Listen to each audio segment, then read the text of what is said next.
Assalamualaikum warahmatullahi wabarakatuh.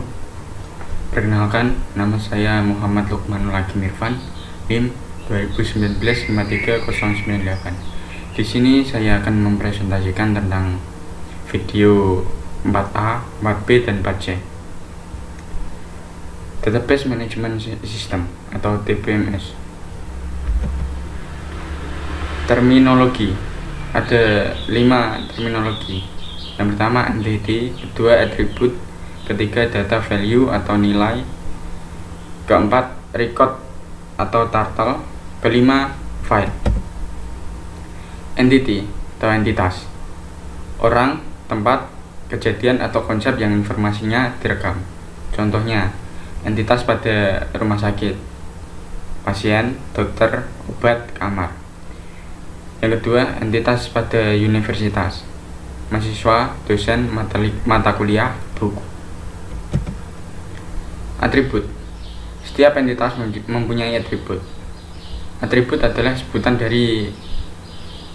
untuk mewakili suatu entitas. Contohnya, seorang mahasiswa dapat dilihat dari atributnya, misalnya nama, nomor siswa, alamat, nama orang tua, hobi.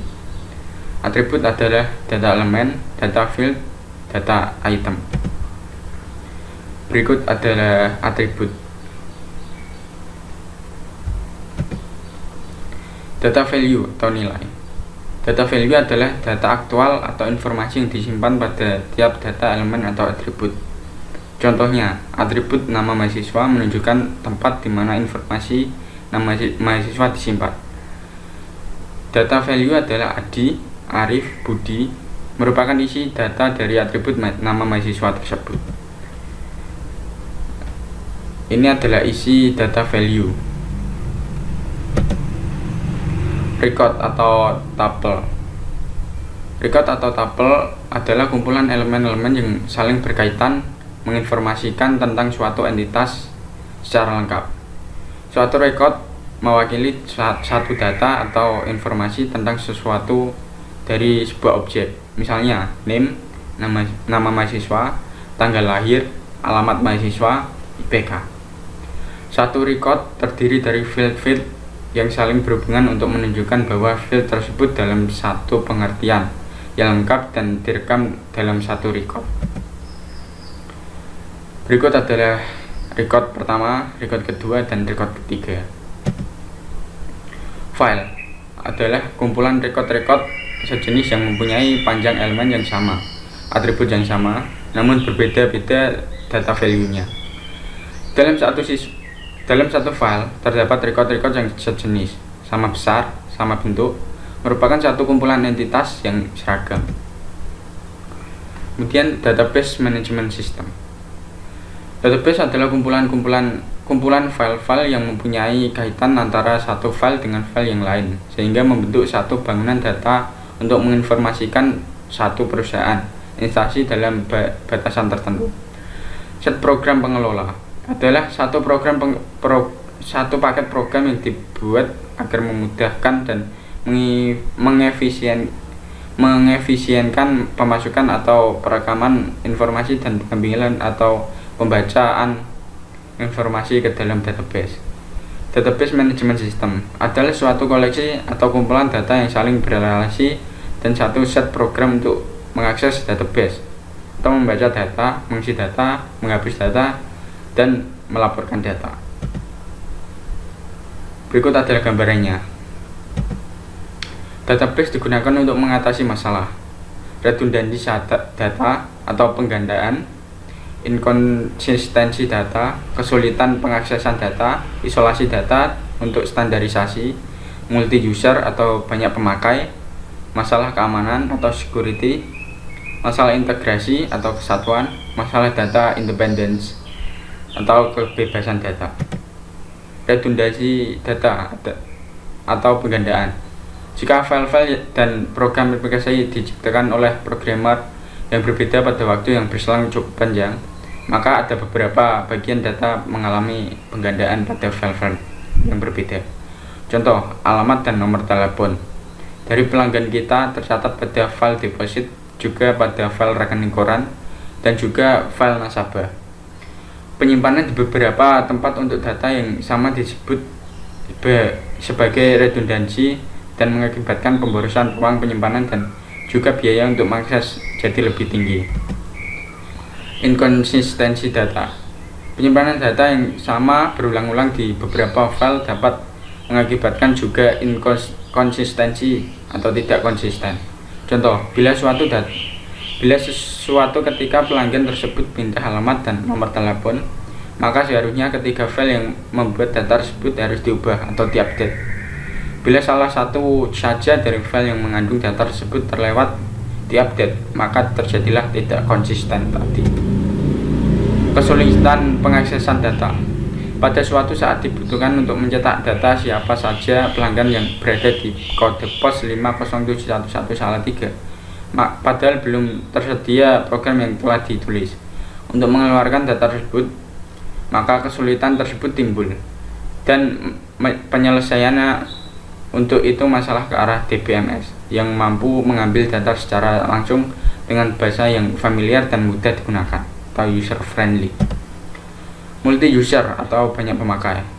Salah satu alasan mengapa database dibangun karena nantinya data tersebut digunakan oleh banyak orang dalam waktu yang berbeda, diakses oleh program yang sama tapi berbeda orang dan waktu. Dalam rangka mempercepat semua daya guna sistem dan mendapat responsi waktu yang tepat, beberapa sistem mengizinkan banyak pemakai untuk mengupdate dan secara simultan. Masalah keamanan atau security. Tidak setiap pemakai sistem database diperbolehkan untuk mengakses semua data. Misalnya, data mengenai gaji pegawai hanya boleh dibuka oleh bagian keuangan dan personalia. Tidak diperkenalkan bagian gudang membaca dan mengubahnya. Keamanan ini dapat diatur lewat program aplikasi yang dibuat oleh pemrogram dengan menggunakan password atau user level untuk setiap pengaksesan data. Masalah integrasi atau kesatuan. Database berisi file-file yang saling berkaitan. Masalah utama adalah bagaimana kaitan antara file tersebut terjadi. Meskipun kita mengetahui bahwa file A berkaitan dengan file B, namun secara teknis maka ada file kunci yang mengaitkan kedua file tersebut. Masalah data independence atau kebebasan. Bagaimana kita mampu menciptakan di mana antara program, aplikasi dan database pada keadaan terpisah sehingga perintah-perintah dalam paket DBMS bebas terhadap database. Namun perlu pula dipikirkan bagaimana bila ada syarat terdapat database yang ada. Misalnya, syarat pengambilan uang tabungan bank adalah harus disisakan paling minimal 25.000. Syarat ini tentu dimasukkan dalam database yang dibangun saja. Namun bagaimanakah bila suatu ketika syarat itu telah bergeser dari syarat 25.000 menjadi 50.000? Di sini program aplikasi dan database yang telah dibangun haruslah diubah dan ini menunjukkan ketidakbebasan program yang dibuat terhadap database. Abstraksi data adalah sistem yang sesungguhnya tentang teknis bagaimana data disimpan dan dipelihara, seakan-akan disembunyikan kerumitannya dan kemudian diungkapkan dalam bahasa dan gambar yang mudah dimengerti oleh awam. Abstraksi data. Berikut adalah gambarannya. Yang pertama, level basic atau level abstraksi paling rendah yang menggambarkan bagaimana data disimpan dalam kondisi sebenarnya. Yang kedua, level konseptual atau level abstraksi data lebih tinggi yang menggambarkan data pada apa yang disimpan dalam database dan hubungan relasi yang terjadi antara data. Yang ketiga, level pandangan pemakai atau view level. Dan level abstraksi tertinggi yang menggambarkan hanya satu bagian dari keseluruhan database. Paket bahasa. Berikut adalah database manipulasi language. Ada select, insert, update, delete, merge. Yang kedua, database data definition language atau DDL. Create, alter, drop, rename, truncate, comment. Data control language atau DCL. grant, revoke, transaction control, commit, rollback, save point. Data manipulasi language atau DML, bahasa yang memperbolehkan pemakai untuk akses atau manipulasi data yang telah diorganisasikan sebelumnya di dalam database. Dengan DML berarti akan 1. Mengambil informasi yang tersimpan di database, 2. Menyisipkan informasi baru ke database, 3. Menghapus informasi dari database. Secara dasar ada 2 tipe DML. Yang pertama prosedural, yang kedua non-prosedural. Prosedural adalah membutuhkan pemakai untuk menspesifikasikan data apa yang dibutuhkan dan bagaimana untuk mendapatkannya. Non-prosedural adalah membutuhkan pemakai untuk menspesifikasikan data apa yang dibutuhkan tanpa menspesifikasikan dan bagaimana untuk mendapatkannya. Paket bahasa prosedural HTML adalah database 3, DBase 3, Fogbase, sedang non-prosedural HTML adalah SQL, IBE. Query adalah pernyataan yang diajukan untuk mengambil informasi, merupakan bagian DML untuk mengambil informasi, disebut query language.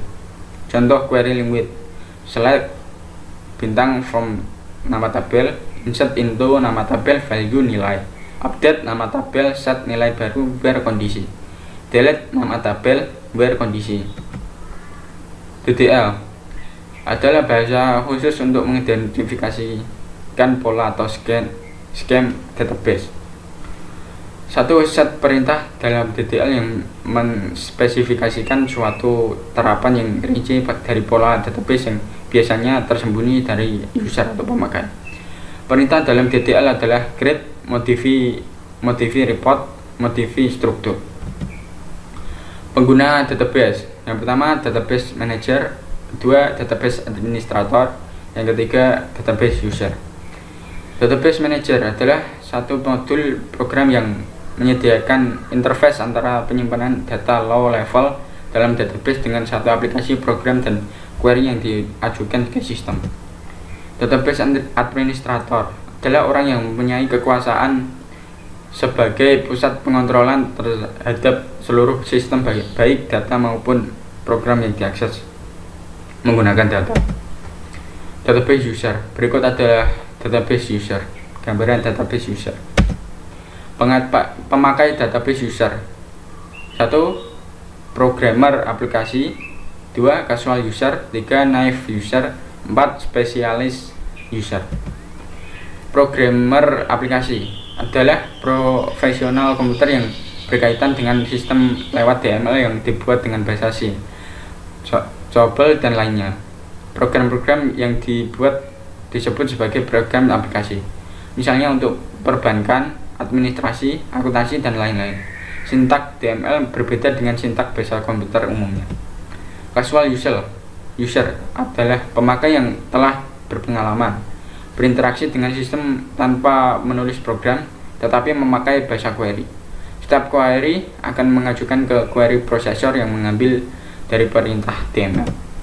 Naive user adalah pemakai yang tidak berpengalaman berinteraksi dengan sistem tanpa menulis program, tinggal menjalankan satu menu dan memilih proses yang telah ada atau telah dibuat sebelumnya oleh programmer. Specialist user, pemakai khusus yang menuliskan aplikasi database tidak dalam kerangka dalam data processing yang tradisional.